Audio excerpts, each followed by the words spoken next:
안녕하세요 여러분, 한정훈 목사입니다. 한 주간도 평안히 잘 보내셨습니까? 오늘은 로마서 11장과 12장을 다루려고 하는데요. 내용이 굉장히 중요한데 방대해가지고 최대한 빨리 요약적으로 핵심을 짚어가면서 여러분과 함께 묵상하고자 합니다.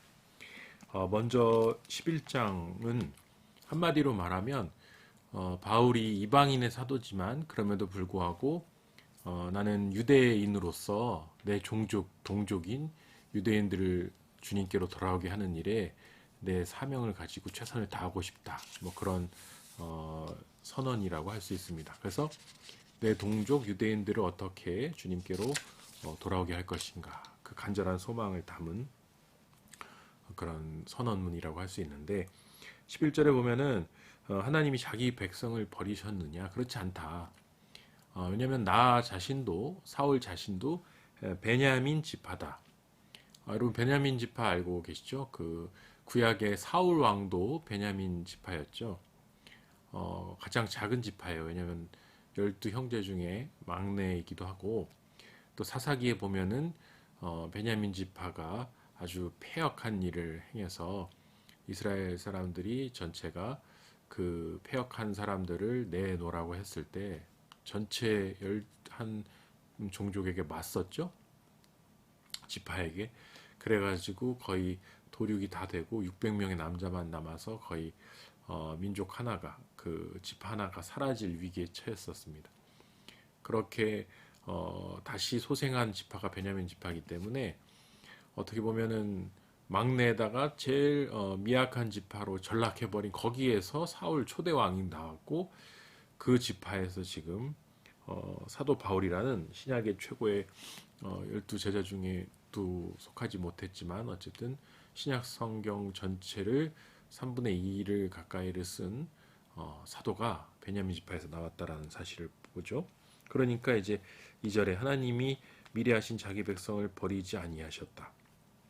베냐민 지파도 버리지 않았고 이 그리스도교가 전파되면서 이방인들이 교회로 온다고 해서 유대인들을 버린 것도 아니라는 거예요. 그래서 다 결국은 하나님께로 돌아오기를 기다리고 계시다. 자, 그런 뜻이라고 말씀드릴 수 있겠습니다. 그러면 이제 3, 4절은 넘어가고요. 바알 4절에 바알에게 무릎 꿇지 아니한 사람 7천 명. 요게 이제 계속 나오는 렘넌트, 지난 시간에도 얘기했던 남은 자에 관한 어떤 그 경구라고 말할 수 있죠. 그 남은 자가 있다. 그리고 이스라엘은 아직 다 버려진 것이 아니다. 전체 이스라엘은 하나님께로 돌아와야 하고 반드시 구원의 사역에 동참해야 된다. 그 얘기를 하고 있는 것입니다. 그리고 5절 지금도 은혜로 택하심을 따라 남은 자가 있다. 7천 명 남은 자. 그리고 6절은 은혜가 은혜로 말미암은 것이고 행위로 되는 것이 아니다. 그 얘기는 계속하고 있는 것이죠.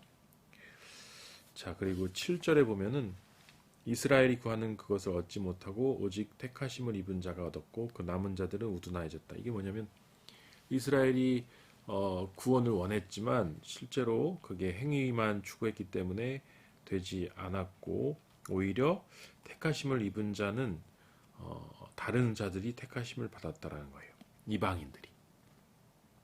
그리고 남은 자는 어떻게 됐습니까? 그 남은 자들, 이건 이제 부정적인 의미의 남은 자예요.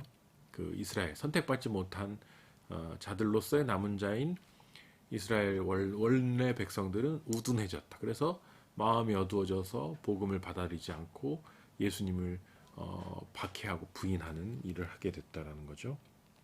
그 다음에 이제 9절, 10절은 구약을 인용한 것입니다. 11절 그러므로 내가 말하노니 그들이 넘어지기까지 실족하였느냐 그럴 수 없다. 그들이 넘어짐으로 구원이 이방인에게 이르러 이스라엘로 식인하게 합니다. 여기서 중요한 게 이스라엘을 식인하게 하는 것이다. 파라켈로라는 단어인데요. To make Israel jealous, 즉 이스라엘을 질투나게 하기 위해서 하나님께서 이방 민족을 선택하셨다. 그들을 구원의 역사에 동참시키셨다. 근데 이게 원래 의도는 이스라엘이 질투나게 하기 위해서 그렇게 했는데 이스라엘 반응이 어땠습니까? 질투는커녕 관심이 없어요. 그들이 뭐 뭘 믿든지 말든지. 유대인들의 특징은 자기들 외에는 관심이 없거든요. 이방인들을 좀 이렇게 하등 민족으로 취급하기 때문에 자신들만 선민이고 자신들만 아브라함의 후손이고 이방 민족들의 구원의 역사가 아무리 커져도 그게 뭐 그러든가 말든가죠, 사실은. 근데 어쨌든 바울은 하나님께서는 이런 방식을 통해서 원 가지가 아닌 그런 접붙임 받은 가지인 이방인들을 흥왕시키는, 그리고 그들이 더 잘 되는 모습을 보면서 구원받는 모습을 보면서 원래는 우리를 버리고 왜 저들을 선택하셨지라고 질투나게 하기 위해서 이렇게 하나님 하셨다라는 의도를 말씀드리고 있는 겁니다. 그러니까 하나님의 원래 의도는 이들을 버릴 생각이 없다라는 것이죠. 그래서 유대인들, 내 동족 유대인들도 다 구원하고 싶어 하신다. 그래서 이방인들을 그 질투의 소재로도 활용하고 계시다. 이렇게 말하고 있는 것입니다. 12절, 그들의 넘어짐이 세상의 풍성함이 되며 그들의 실패가 이방인의 풍성함이 되거든 하물며 그들의 충만함이리요. 그러니까 이스라엘이 넘어지고 이스라엘이 또 실패했을 때 어떤 결과가 왔습니까? 이스라엘이 거부했어요. 예수 그리스도를 스칸달론으로 걸려 넘어져서 실패했어요. 근데 이스라엘의 실패 때문에 이방인들이 부요해졌죠. 복음을 듣게 되고 흥황하게 됐어요. 근데 바울은 권유하는 것이, 만약에 이스라엘이 성공한다면, 이스라엘이 예수 그리스도를 영접하고 온 이스라엘 사람들이 구원의 복음에 동참하게 된다면 얼마나 풍성한 복음의 역사가 일어나게 되겠는가. 이스라엘이 돌아온다면 얼마나 놀라운 역사가 일어나겠는가. 돌아오라. 그 얘기를 계속해서 하고 있는 것이죠. 13절, 내가 이방인인 너희에게 말하노라. 내가 이방인의 사도인 만큼 내 직분을 영광스럽게 여긴다. 계속 나오고 있어요. 나는 이방인의 사도로서 이방인들의 교회의 사도의 역할, 목자의 역할을 감당하고 있습니다. 그런데 자 14절, 내 고륙을 아무쪼록 시기하게 하여 그들 중에서 얼마를 구원하게 함이라. 내가 열심히 당신들을 위해서 이방인의 사도의 일을 하는 이유가 뭐냐?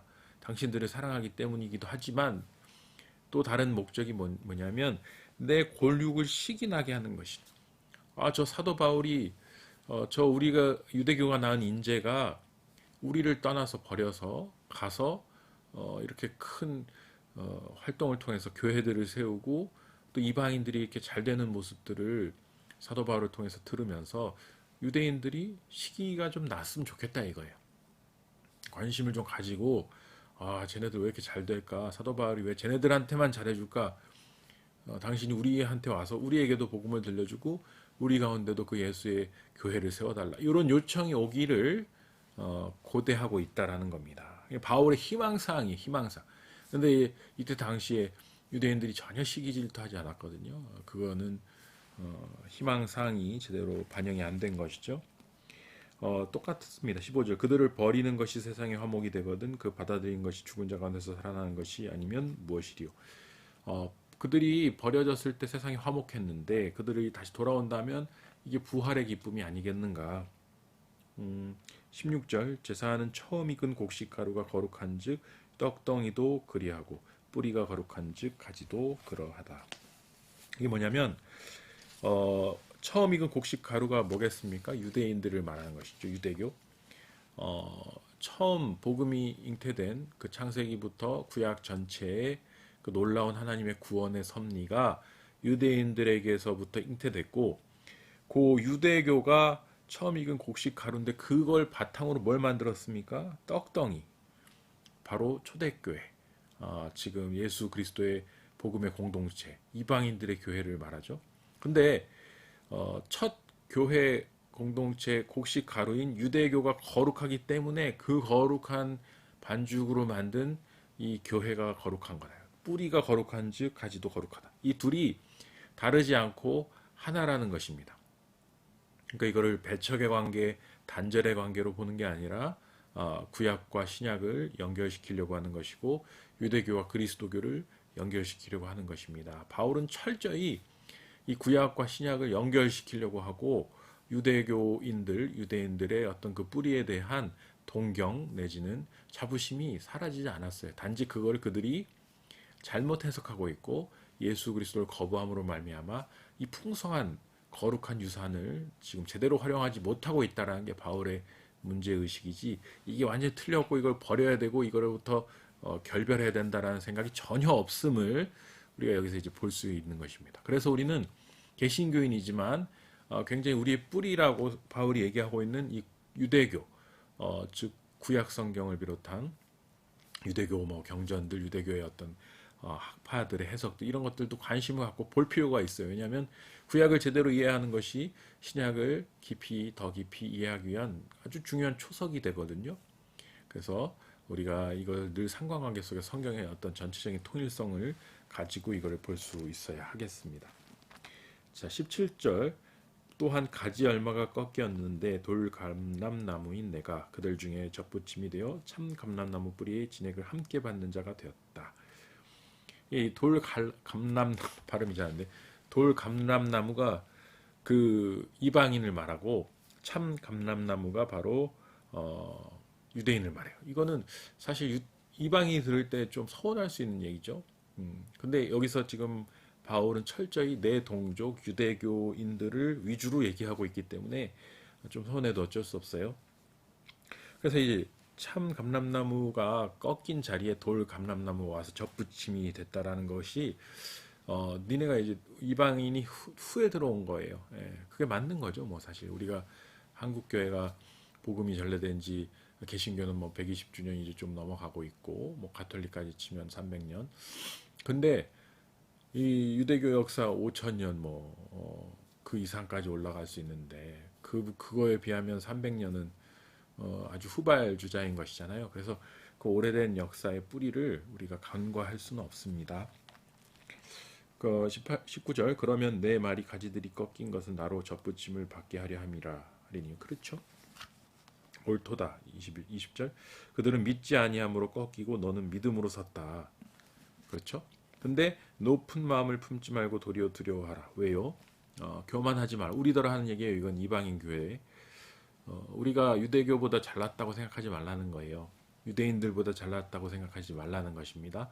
왜냐하면 참 감람나무를 원 가지도 아끼지 않고 잘라낸 하나님이 뒤에 접붙인 우리를 왜 못 잘라내겠냐. 촛대로 옮겨버릴 수 있다는 것이에요. 그래서 이게 바울이 하는 이 경고가 굉장히 중요한 이유가 하나님이 어떤 촛대, 즉 그 시대와 역사를 주관하는 뭐 교회나 국가가 있어요. 늘 지금 예를 들면 과거에는 영국이 프로테스탄트 국가로서 이제 커먼웰스, 즉 대영 제국을 주도하고 또 전 세계적인 복음 전파에 어떤 기치를 주도했다면 지금 그 촛대가 미국으로 옮겨졌잖아요. 그래서 미국이 사실 근대에 들어와서는 굉장히 그런 역할들을 기독교적 가치를 가지고 많이 선한 영향을 끼치고 있는데 그게 언제까지나 미국에만 있으리라고 생각하지 말라는 거예요. 그래서 그 촛대가 우리 대한민국으로 올 수도 있는 거고 그렇다는 거죠. 그리고 유럽 교회가 그토록 부흥하다가 완전히 식어버리고 미국으로 건너갔다가 그게 이제 또 선교사님들 통해서 우리 한국 교회로 와서 한국 교회가 얼마나 대부흥을 했고 또 요즘 한국이 그로 인해 그 기도하는 사람들 또 교회의 헌신과 그런 기여를 통해서 선진국 대열에 이제 올라가게 되었지 않습니까? 그래서 이런 것들을 볼 때 촛대는 계속해서 움직인다. 이것도 마찬가지로 원 가지가 꺾이고 접붙인 가지가 붙은 것처럼 그 접붙임 가지도 또 꺾이고 새로운 가지가 올 수 있다. 중요한 것은 그 누가 그것을 신실하게 준비되어서 감당하고 주도하는 하나님의 그릇으로 쓰임 받는가. 그게 중요한 거지. 뭐 하나의 뿌리가 계속해서 정통성을 갖고 그걸 계속 주도해 나가는 것은 아니라는 거. 하나님은 언제나 선수를 교체할 수 있다. 그렇게 이해하시면 좋겠습니다. 22절. 그러므로 하나님의 인자하심과 준엄하심을 보라. 넘어지는 자들에게 준엄하심이 있으니 너희가 만일 하나님의 인자하심에 머물러 있으면 그 인자가 너에게 있으리라. 그렇지 않으면 너도 찍히는 바되리. 너도 찍힐 수 있으니까 하나님의 인자하심, 헤세드, 하나님의 은혜와 사랑, 그리고 하나님의 그 용납하심 때문에 우리가 그런 일을 감당하는 거예요. 이게 바로 청지기 의식이죠. 우리는 늘 이런 청지기 의식을 가져야 돼. 청지기는 주인이 그걸 시키면 하는 거예요. 그리고 그 임기를 주인이 정해주는 것입니다. 그래서 너 나가 그러면 나가는 거죠. 그러나 좀 더 일해라 그러면 일하는 것이고, 그래서 주인의 이 집을 맡아서 주인의 모든 것도 운영하지만 그건 내게 아닌 것이죠. 맡아서 하는 것이고 내 직분대로 그냥. 그래서 그 청지기는 늘 사유화하고 이걸 내 걸로 만들려는 욕심이 들어가면 청지기는 실패합니다. 이거 해보니까 좋은데 이거 내가 계속 대대손손 해먹고 싶은데, 혹은 물려주면서까지 계속 하고 싶은데, 이런 욕심이 계속 들어가서 이 소유욕을 가지고 주인의 것을 내 것으로 만들려고 하게 되면 청지기는 하나님에게 이제 혼나게 되죠. 주인에게.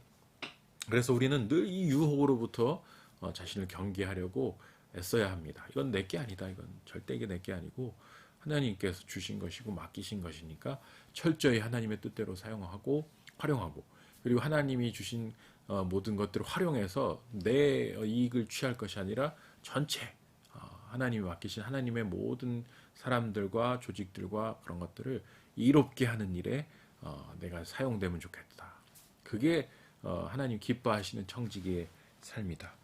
그게 아니면 찍힐 수 있다. 예수님도 맨날 보면은 열매를 내지 못하는 무화과 나무를 찍어서 내버리는 일을 이제 명하시기도 하고, 또 비유에서 보면은 그 포도원 지기가 열매를 맺지 못하자 이제 찍어 내버리라 그렇게 말하잖아요. 그래서 열매 맺지 못하면 찍어버린다라는 게 성경에 굉장히 중요한 주제입니다. 그래서 하나님의 준엄한 심판, 원 가지도 찍어버릴 수 있는 하나님, 접붙인 가지 찍어버릴 수 있다. 이게 이제 바울이 하고 있는 얘기입니다.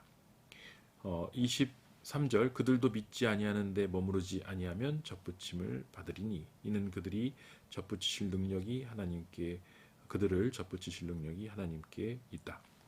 그러니까 그들이 여기서 그들은 그거죠. 유대인들이 계속 믿지 않고 버티고 있는데 그들이 다시 믿게 되면 그 원가지들 잘라냈던 가지를 다시 접붙여 준다라는 것입니다. 왜냐하면 접붙일 능력이 하나님께 있다. 이게 바로 그 하나님 주권 사상이죠. 누구를 구원하고 누구를 또 멸망시키고 누구를 접붙여서 그 가지에 붙이고 누구를 잘라내고, 이게 하나님에게 달려있다라는 것은 이게 바로 하나님의 주권이라는 것입니다. 이 결정권이 하나님께 있다. 그러나 어쨌든 그 가지의 태도는 어떤 태도여야 되냐? 청직이랑 똑같은 것이죠. 내 주인이 명하신 대로 내가 순종합니다. 내 주인이 하라 하시는 대로 내가 하겠습니다. 하나님이, 그 주인이신 하나님이 예수, 내 아들 예수 그리스도를 믿으라고 했는데 그 청지기인 유대인들이 계속 고집을 피우면 그 주인의 뜻에 계속 역행하는 게 아니겠어요? 그래서 잘라내리라. 그러나 다시 돌아오면 다시 유대인들을 통해 하나님께서 놀라운 부흥의 역사를 쓰시리라. 저는 여기 성경에 계속 유대인들의 어떤 돌아옴을 예언하고 있기 때문에 언젠가는 반드시 저 유대 이스라엘 국가가 복음을 받아들이는 날이 오게 되리라고 생각합니다. 왜냐하면 지금으로서는 그런 일이 과연 일어날까 싶은데 일어날 거라고 봐요. 성경이 계속해서 그걸 강조하고 있고, 바울부터 해서 예수님 모든 성경의 저자들이 계속해서 그 유대인들의 귀환을 예언하고 또 요구하고 있기 때문입니다. 자, 쭉 그렇게 나오고 25절 보면, 형제들아 너희가 스스로 지혜 있다 하면서 이 신비를 너희가 모르기를 내가 원하지 아니하노니 이 신비는 이방인의 충만한 수가 들어오기까지 이스라엘의 덜어는 우둔하게 된 것이다. 이건 좀 설명이 필요해요. 25절. 그래서 바울도 이게 신비라고 말하고 있죠. 구원의 놀라운 신비. 이게 어떤 신비냐면 이방인의 충만한 수가 들어오기까지 이스라엘의 덜어가 우둔했다. 이걸 이해하려면 그거예요. 14만 4천 명. 그러니까 바울은 약간 그런 게 있어요. 구원받기로 예정된 어느 정도의 숫자가 있다라는 전제를 하고 있는 것입니다. 근데 그 구원받기로 예정된, 요한계시록은 그 14만 4천 명이잖아요. 구원받기로 예정된 숫자가 14만 4천 명인데 그 숫자가 이제 차면 구원이 이제 완성되는 건데, 그거가 이제 상징적인 숫자거든요. 실제 14만 4천 명이 아니고 그걸 그 의미하는 그 뜻이 있는데 그 상징적인 숫자는 어쨌든 제한된 규모를 말하고 있죠. 그게 진짜 14만 4천이든 140만이든 뭐 어쨌든 제한된 숫자, 구원받은 데에 들어갈 수 있는 제한된 숫자가 있다라는 전제가 있어요. 근데 이거는 가능하죠. 왜냐하면 최후 심판 때 구원받는 사람과 구원받지 못하는 사람 구분이 되는 건 맞지 않습니까? 그게 몇 명인지는 몰라요.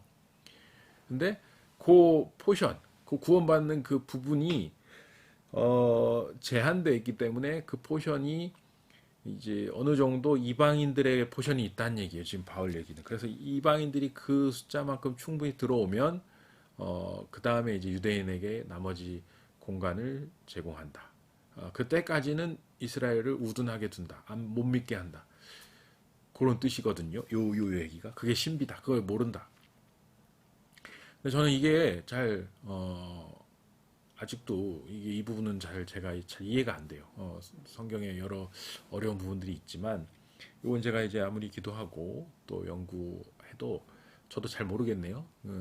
진짜 포션이 있는 건지 그래서 그거를 그만큼을 들어올 때까지 이스라엘 못 들어오게 하는 건지 그래서 이게 제한이 있어서 꼭 그런 제한 때문에 이스라엘을 못 들어오게 하고 이방인들이 충분히 들어올 때까지 하나님이 그렇게 일부러 이스라엘을 우둔하게 하는 이게 맞는 건지 잘 모르겠어요. 성경이 기록하고 있는 거니까 맞긴 맞겠지만 어떻게 한다는 건지 이게 이 사상이 다른 성경의 어떤 내용들과 어떤 식으로 그 결합되고 설명될 수 있는지는 잘 모르겠지만 뭐 계시록의 그 14만 4천 그런 것들을 연관지어 볼 때 하여튼 이거는 일단 넘어가겠습니다. 그래서 어쨌든 바울이 동족을 그토록 사랑하는 마음이에요. 그러니까 이 이스라엘이 이렇게 우둔해 있는 게 끝날 것이다. 이제 이 이방인이 충분히 들어오면 얘네들도 다 들어올 거야. 그렇길 바래. 그런 마음이라고 이해하시면 좋겠어요. 이 26절, 7절은 다 그 구약을 이걸 인용하는 거죠. 이걸 입증하기 위해서. 그런데 이제 온 이스라엘이 구원을 받으리 이게 이제 소망인 거예요. 바울은 온 이스라엘이 구원받기를 소망하는 거예요. 내 고륙 친지들이 다 구원받기를. 그리고 28절 복음으로 하면 그들이 너희로 말미암아 원수된 자요 택하심으로 하면 조상들로 말미암아 사랑을 입은 자다. 29절 하나님의 은사와 부르시면 후회하심이 없다. 이건 유명한 구절이죠. 하나님의 은사와 부르시면 후회하심이 없다는 것은 하나님이 콜링을 하시고 하나님께서 이제 은사, 선물을 주시죠. 그 뭐 가르침의 은사, 성령의 은사, 그리고 사명을 맡기시죠. 근데 하나님이 사명을 맡기시는 것에는 후회가 없다. 하나님은 다 선한 뜻과 섭리를 가지고 모든 일들을 결정하시고 진행하신다.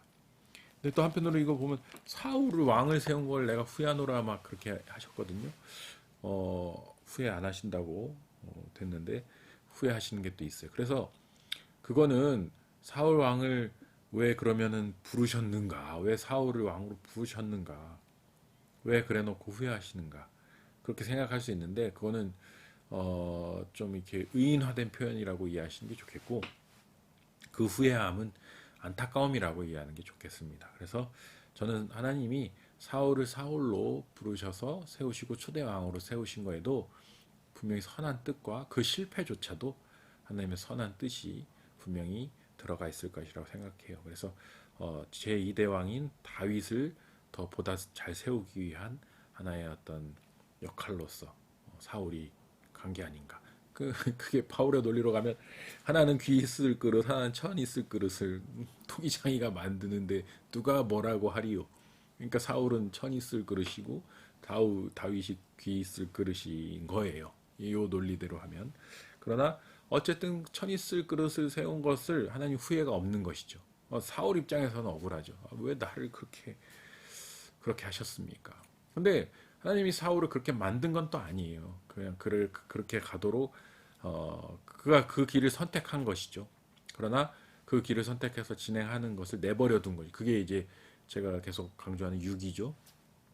돌아오라고 하지만 또 돌아오지 않게 가는 것을 막지도 않으신 그 하나님. 자, 그런 부분들이 이렇게 있습니다. 30절 너희가 전에는 하나님께 순종하지 아니하였더니 이스라엘이 순종하지 아니함으로 이제 긍휼을 입었다. 이 너희는 또 그거죠. 이방인들. 그런데 이스라엘이 순종하지 않고 거역하고 있는 그 상황 속에서 아까 말한 포션, 즉 그 할당량이 이스라엘께 닫힌 상태에서 너희에게 이제 할당량이 열렸다. 그게 이제 너희가 긍휼을 입었다라는 표현입니다.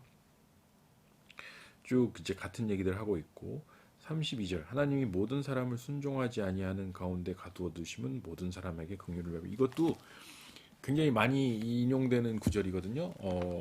그 미국의 또 영미권의 문학 작가들이 또 철학자들이 많이 이제 이 구절을 인용해 가지고 굉장히 많은 논문과 책들을 쓴 우리에겐 잘 친숙하지 않은 구절이지만 유명한 구절입니다. 왜냐하면 모든 사람을 순종하지 않는 가운데 가두어 두셨다라는 거잖아요. 하나님이 일부러. 그리고 그렇게 하신 이유가 모든 사람에게 긍휼을 베풀기 위해서다. 야, 이거는 쉬운 얘기가 아니거든요. 하나님이 모든 사람을 순종하지 않게 했다라는 것은 자유의지를 다 박탈했다는 얘기거든요. 죄짓게 만들었다는 건데 죄를 짓고 자유의지를 안 주고 그렇게 악행을 하게 모든 사람이 죄 가운데 살게 둔 이유가 모두를 긍휼을 베풀기 위해서다. 이게 잘 이해가 안 되지 않습니까? 하나님 그런 게 어디 그런 이해가 안 되니까 지금 이러는 거예요. 33절 깊도다 하나님의 지혜와 지식의 풍성함이요 그의 판단은 헤아리지 못할 것이며 그의 길은 찾지 못할 것이다. 너무 깊다. 너무 이해가 안 된다. 너무 심오하다. 구원의 놀라운 신비다. 그 불순종에도 불구하고 하나님께서 그 모든 사람들의 긍휼을 베풀기 위해서 일부러 불순종을 하게 두셨다. 그런데 그게 굉장히 깊은 신비다. 하나님의 지혜와 지식의 풍성함이다. 이게 무슨 지혜와 지식의 풍성함인가? 그거를 이제 아까 말씀드린 수많은 영미권의 그 기독교 국가에서 오랫동안 이런 신학과 철학과 문학을 섭렵해온 사람들이 이 주제에 굉장히 꽂혀서 천착하는 이유예요. 아주 그 신비가 뭐냐 도대체. 그 깊도다. 하나님의 지혜와 지식의 풍성함이 도대체 뭐냐. 이걸 설명하기 위해서 굉장히 많은. 그래서 로마서는 이런 부분들이 너무 많죠. 이렇게 그 자유의지와 하나님의 주권이 충돌하는 이런 것들이 많아서 이런 알베르 까미 같은 사람들은 이런 걸 이제 반박해 버리죠. 하나님이 자유의지, 하나님의 주권 따위 이제 다 부정하고 인간의 어떤 실존적인 결단과 주권, 인간의 주권. 그래서 인간이 중심되는 어떤 문학 세계, 철학 세계를 만들어 가잖아요. 자, 이런 것들이 이런 구절들에 대한 반발에서 나오는 거거든요. 하나님이 왜 모든 걸 다 정하고 마음대로 그렇게 주권으로 끌고 가고 장난하는 거냐? 우리에게 자유의지를 줬다고 해놓고 뭐 모두에게 다 불순종하게 만들어 놓은 이유가 뭐 불쌍히 여겨주려고 그러는 거다. 이런 식으로 해석을 삐딱하게 해버리면은 이제 그게 문제가 될 수 있는 것이죠. 그러나 이거 삐딱하게 할 해석이 아니라 아까 앞에서 말씀드린 그 펠릭스 쿨파 있지 않습니까? 죄가 더한 곳에 은혜가 더하다. 그거로 보시는 게 좋아요. 하나님이 모든 사람들을 순종하지 않은 가운데 가두어뒀다라기보다는 유기예요. 내버려둔 이유. 하나님이 죄를 짓는 사람들이 많은 것을 방치하신 이유가 뭐냐면 그게 이제 긍휼을 베풀기 위해서 그들을 구원하고 그들에게 은혜를 주셔서 십자가의 복음의 은총으로 완전한 구원을 선물해 주시기 위해서 그들이 죄 짓는 것들을 내버려 두셨다. 그리고 그것들을 어느 정도 용인해 주셨다라는 것을 가장 온전한 해석으로 여러분께 제시할 수 있습니다. 그러나 그 죄, 그러니까 탕자가 아버지를 떠나서 나갔을 때 나가지 못하게 했어야 되는데 나가게 뒀지 않습니까? 가서 죄짓게 뒀잖아요. 그리고 뭐 흥청망청 다 쓰게 뒀어요. 그게 유기의 개념이라고 말씀드렸었잖아요. 그러나 하나님 아버지는 계속해서 그 아들을 바라보면서 사랑하면서 돌아오기를 기다리고 있죠. 긍휼을 베풀어 주고 싶어서. 왜냐하면 하나님의 마음은 늘 사랑이기 때문이죠. 너무나 크게 사랑하는데 인간들은 너무나 죄를 짓고 싶어하고, 그리고 그 자유의지를 사용해서 반역하고 싶어 하는데, 하나님 아버지는 정말 피눈물 나게 그게 아프지만 아들이 그렇게 하고 싶다니 내버려 두는 것이죠. 나가게 두는 것이죠. 하지만 깨닫고 돌아오기를, 그래서 그 긍휼의 마음으로 다시 품고 사랑으로 그를 녹여주고 다시 세워주기를, 그걸 기대하고 계시다는 것이고, 마찬가지 이스라엘도 하나님이 그렇게 2000년 동안 지금 반역의 길을 가고 있지 않습니까? 그리스도교를 그토록 싫어하고 저주하는 그 유대인들을 긍휼의 마음으로 계속해서 베풀어주고 그들을 언젠가 받기 위해서 기다리고 계시다. 그렇게 생각할 수 있습니다. 이스라엘이 생각할 때는 자기들이 똑똑하다고 생각할 수 있죠. 내가 거부하고 있다. 내가 지금 하나님, 예수 그리스도 신약, 그리스도교 다 거부하면서 유대교인들이 똑똑하다 생각하고 있겠지만, 그것조차도 그들이 지혜로운 게 아니라 하나님의 지혜로 볼 때는 그들의 반역은 언젠가 돌아와서 회개하고 하나님의 긍휼을 입을 그 날을 위한 예비 과정이에요. 예비 과정. 그러니까 놀라운 깊은 하나님의 섭리와 구원의 경륜. 저는 이 깊도다라는 이 33절 구절을 어떻게 말씀드리고 싶냐면, 이건 이 윤리와 도덕의 차원을 넘어서는 것입니다. 법과 윤리와 도덕. 그러니까 종교가 갖고 있는 굉장히 심오한 차원이 있어요. 그거는 이제 윤리의 차원을 뛰어넘는 때가 때로는 있어요. 법과 윤리와 상식이 닿을 수 없는 그런 차원을 말할 때 이제 저는 이제 깊다라는 것을 말하거든요. 깊이. 그래서 윤리와 도덕과 상식, 법의 차원에서는 도저히 이해가 안 되는 내용들을 종교가, 또 특별히 성경이 깊은 차원에서, 신비의 차원에서 이걸 다룰 때가 있는데, 그걸 지칭하는 거라고 생각하면 되고, 특별히 이스라엘 구원 문제, 죄인들의 구원 문제는 더더욱 그 심오한 깊이를 갖고 하나님이 다루고 계시다. 이렇게 이해해 주시면 좋겠습니다. 누가 주의 마음을 알았느냐, 누가 그의 모사가 되었느냐, 누가 주께 먼저 드려서 갚으심을 받겠느냐, 그에게 영광이 세세에 있을지로다. 아멘. 찬양하는 것이죠. 하나님의 그 높고 높은 신비, 깊고 놀라운 신비를 찬양합니다. 여러분, 이것을 우리의 가족에게도 적용해 보세요. 나의 아이들, 나의 남편, 나의 아내, 내 가족들, 내 친지들 중에 정말 관계의 문제나 여러 가지 문제 때문에 마음 아프고 속썩이고 또 어려운 상황에 있는 분들이 있다면, 이걸 읽어보세요. 깊도다 하나님의 지혜와 지식이 풍성하며 그의 판단을 헤아리지 못할 것이고 그의 길은 찾지 못할 것이다. 주님은 다 알고 계시다. 근데 왜 내 뜻대로 안 해주시는가?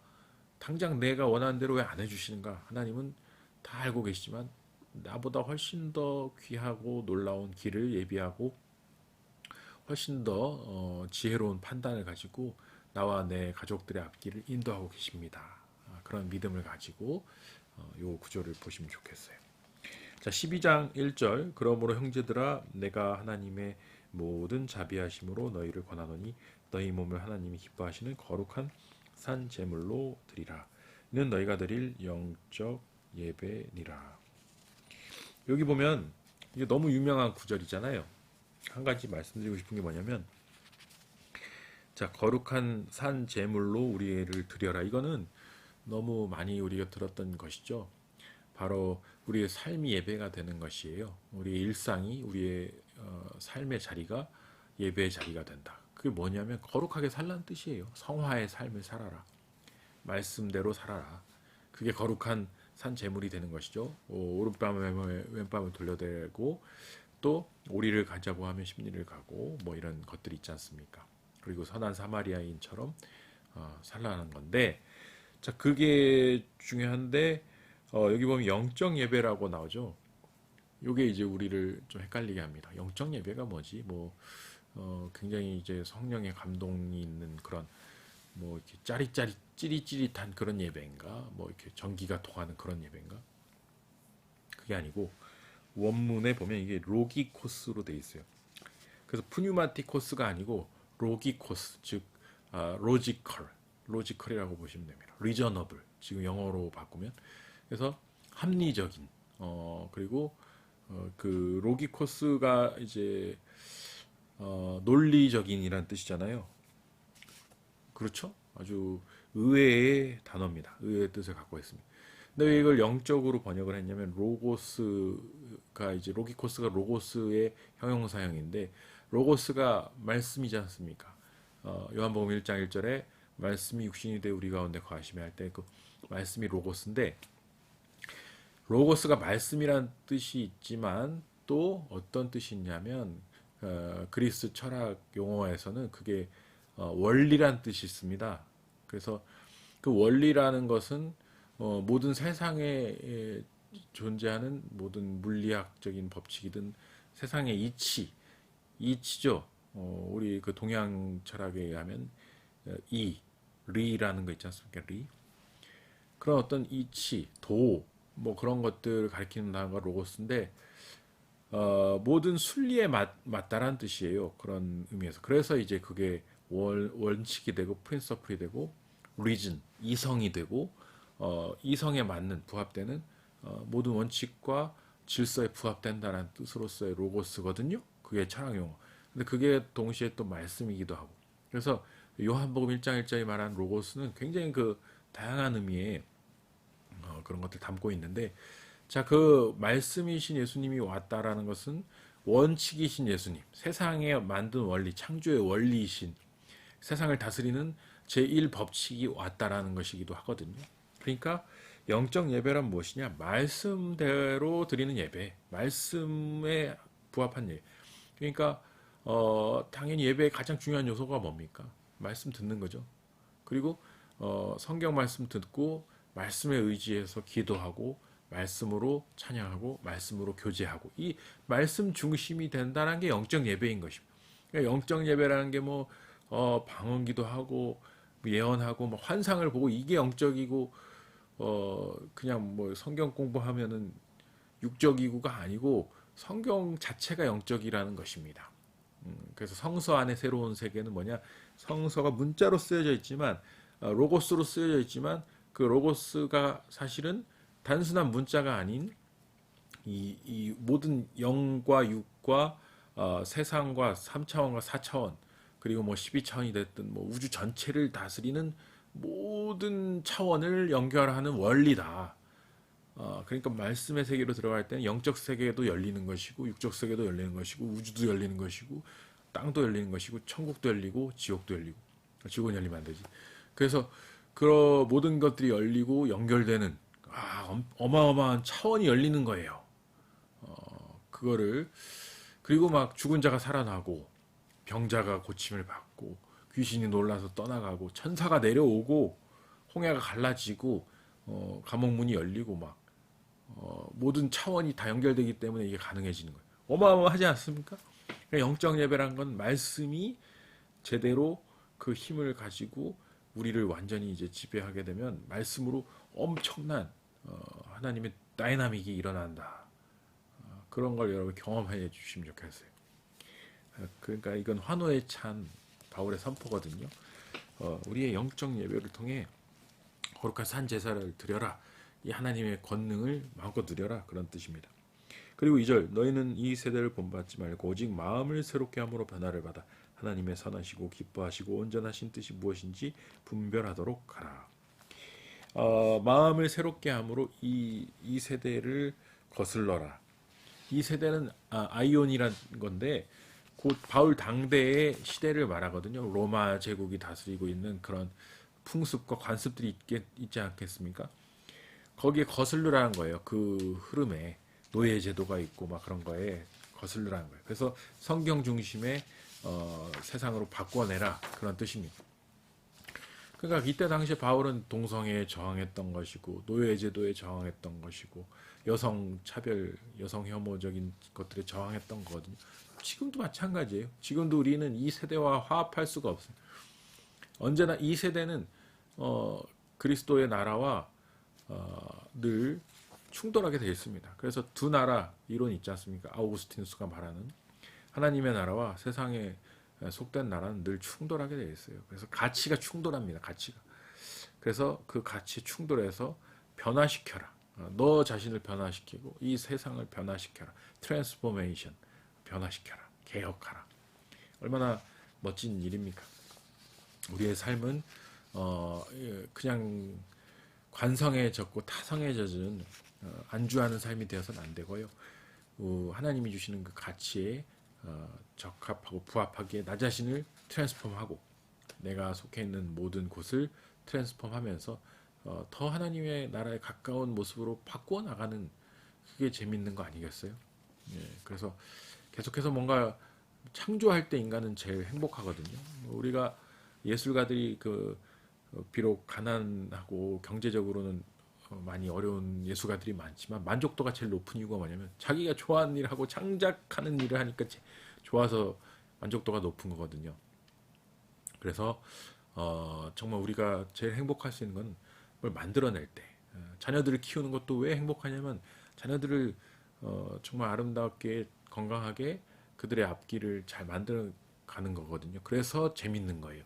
그래서 엄마들이 아이를 기르는 것이 그토록 재미있고 보람찬 이유가 내 작품인 거예요. 근데 이제 그게 너무 욕심이 개입되면은 얘 인생인데 이제 내 인생을 대리인으로 이렇게 살게 하면 안 되겠지만 어쨌든 인간은 창작할 때 제일 재밌다. 하나님의 나라를 만들어가고 이 세상 하나님의 나라로 변화시켜갈 때 리모델링 해갈 때 제일 재밌는 겁니다. 사업도 마찬가지로 경영도 마찬가지로 이런 내 만든 아름다운 제품들을 가치들을 팔고 그것들을 또 사람들이 쓰는 걸 보면서 좋아하고 그것이 세상을 바꾸는 것을 볼 때 즐거운 거거든요. 그래서 이 변화하라. 근데 그러려면 온전하신 뜻이 무엇인지 분별해야 되는데 분별을 어떻게 해야 돼요? 로고스를 알면 되죠. 로고스가 원칙이라고 했지 않습니까? 그래서 영적 예배를 드리면 분별력이 생긴다. 그렇게 말씀드릴 수 있습니다.